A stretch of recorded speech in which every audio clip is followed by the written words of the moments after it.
Good morning, gang. Happy Monday morning. I don't know about anybody else, but I'm actually looking forward to a Monday and going to work today because I busted my ass this weekend, and sitting on my butt just doing my job is actually going to be relaxing compared to everything going on. But that kind of brings me to what I wanted to talk about today. And I'll start with a quick caveat that obviously this is something that is age dependent, physical capability dependent, whatever would be. Okay. But I think you all get the point because we all do what we can up to our own limitations. But did you ever notice uh, preppers? I mean, other people, and how much they bust their ass. And then you look at non preppers and how lazy they are. Okay. And I'll just give you this, and I'm not tooting my own horn or anything like that.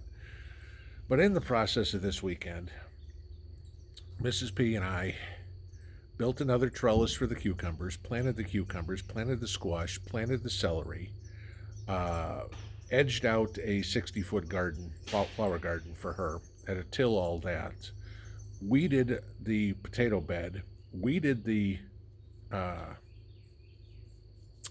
pepper and tomato bed, and built the frame and poured the concrete for the flue tube for the smokehouse. Okay. On top of having to run into town, obviously getting a haircut, okay, picking up my clothes at the cleaners because next week's my daughter's graduation, and stopping off at Rural King. Okay, that was it. Somewhere in there, we managed to find a little bit of time to eat, a little bit of time to sleep, and it's about 7:30 on Sunday night. I just got out of the shower, and I figured, okay, I'm going to come sit on the porch, and that was going to be the extent of my day. All right, and she's just inside, collapsed on the couch. So, you know, like I said earlier, obviously dependent on your physical capabilities. Okay, sure. And I understand there's people here younger than me, older than me, that have physical limitations, whatever it would be. But I guarantee that even the people with the physical limitations are doing more than 95% of the people out there. Because we talked about last week, and McDonald's, Domino's, the grocery store, Walmart, can't find people to work. And those people that aren't working, aren't at home planting gardens, building stuff, doing whatever. They're sitting on the couch watching Oprah, doing whatever, Jerry Springer, and being a bump on a log, just a bum, and expecting something to happen. Now, think about when it comes time, things get worse. Okay. I mean, right now, we all know there's something in the air, but, there's still food in the grocery stores, be it expensive. Okay. There's still gasoline at the gas station, be it expensive. Okay. But it's still there. Okay. So you can get it. Now, imagine what happens to those people, the lazy ones, when there isn't food in the grocery store and they have no idea what to do. When there isn't gas at the gas station and they have no idea what to do. I mean, I think about people in the big cities all the time. You open up a refrigerator of a lot of people who live in the cities, and maybe there's a bottle of wine or a case of beer in there, and that's about it. There ain't no food at all because their idea of eating is, oh, gee, I'll stop at this restaurant on the way home. I'll stop at this bodega and pick up a sandwich on the way home. That was it. So they are completely dependent on somebody else. And you look at some of these commercials you see on TV of, we don't have to cook anymore. You know, great, because you don't have the skill. You need a cookbook for the recipe to boil water.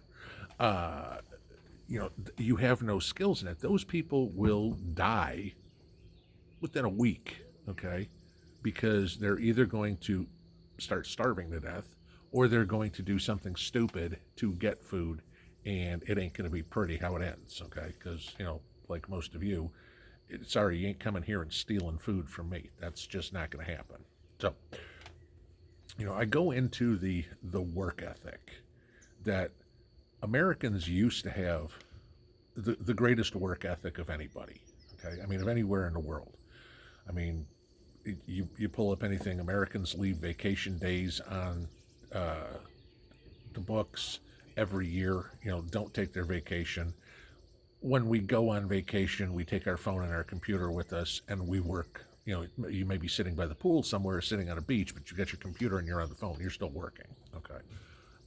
And that's a lot of professions. Okay. Now, granted, if you're an auto mechanic, you're not taking the car with you to the beach and, changing out, a fuel pump or something like that. But you get my point. The rest of the world, we have a week off or a month off in the summertime for mandatory vacation. Talk to Mrs. P about some of the mandatory vacations. Constantine said they're on a mandatory 10-day vacation right now, where everybody's getting paid and nobody's working. Okay. We don't get that. I had mentioned in one of the live streams the other day, I had, again, being a recruiter, I had filled a couple of jobs in Toronto last week, and Toronto being Canada.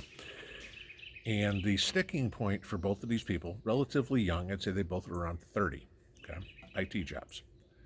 The vacation that they were given to start, okay, this wasn't, you get this after a while. It was 3 weeks vacation, 12 holidays, 7 personal days, 2 sick days, 2 days to volunteer, and then there was time off for up to 2 weeks off paid if you got called for jury duty, and I think it was 3 hours. You got paid 3 hours on election day to go vote. Okay, and I'm looking at this going, 3 weeks, 12 days, 5 days. Going, you guys are getting like 6 weeks off paid given to you before you even started a job. And both people had the nerve to ask for more. And I made the comment to one of them. I said, so let me get this straight. We're offering you a job. You haven't worked a second yet for us, and you're asking for more time off. Do you want us to just cut you a paycheck and you don't have to come to work at all? Wouldn't that be great? It appalls me at the work ethic that is lacking in the country anymore, in the world. You can talk to, many of you hold down 2 jobs, or a job and a part-time job, or a job in taking care of the kids, or whatever it would be. And, you'd kill for an extra weekend day or something like that. To do what? More work. Okay. We don't relax anymore. We just work as we get older. And the younger generations who are doing no work are just being lazy. All they want to be is lazier. And in an SHTF situation, they're toast, because those of us who have worked and understand what a work ethic is will be the leaders going forward. Those who are lazy on a good day may be the followers, but I know, and I can probably speak for a lot of you, if I'm the leader and you're lazy, you're not sticking around. I'm not feeding somebody that's lazy. You want a tomato? Good. Go cut a cord of wood. That's what you get for a tomato. Okay? Sorry, I grew it, my tomato, I put all that work in, you go put the work in, and you can have a tomato. That's kind of my point, guys. Remember that when you're looking at people who, you're wondering, is this person going to be potentially a friend or a foe in SHTF? It's going to be pretty easy to see just by looking at their work ethic. If they do the work, they're probably going to be a friend.